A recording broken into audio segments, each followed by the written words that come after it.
Master Jet, may saro na po ang SRI 18K. So as of this morning mga master, no, ay nag-check po tayo doon sa saro releases ng DBM, and as of now ay mayroon lamang po tayong isang saro na nakita. Intended po ito for SRI, Service Recognition Incentive, pero ito po ay hindi para sa DepEd, no? Ibang ahensya po ito.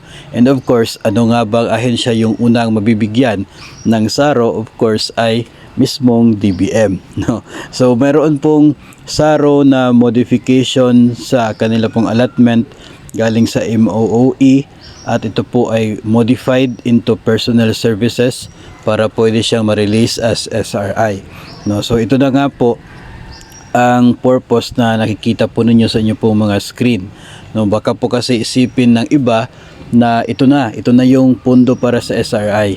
Well, totoo naman talaga, pero ito po ay para sa DBM, no? Department of Budget and Management.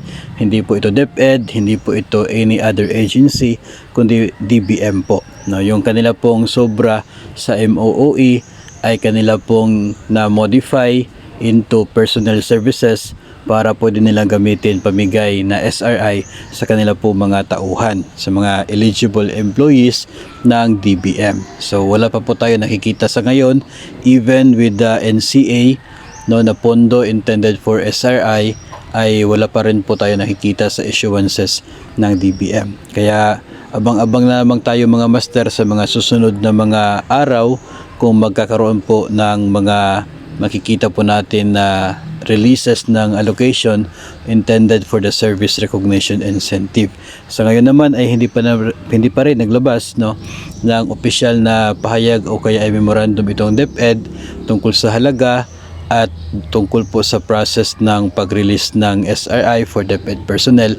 Although alam ko po na marami na kayong mga nababasa o kaya ay naririnig na certain amount ng SRI at yung paraan ng pag-release nito, pero yung confirmation po dyan ay talagang manggagaling sa official na pahayag ng Department of Education. Sa ngayon ay December 15, no, ito po yung unang araw ng pag-release ng ito pong SRI at maging ng PEI, no. Siguro yung mga maliliit na agencies na yung pondo ay within lamang sa kanila, no, sa isang particular isang opisina, siguro sila ngayon ay pwede na mag-release ng kanila pong service recognition incentive.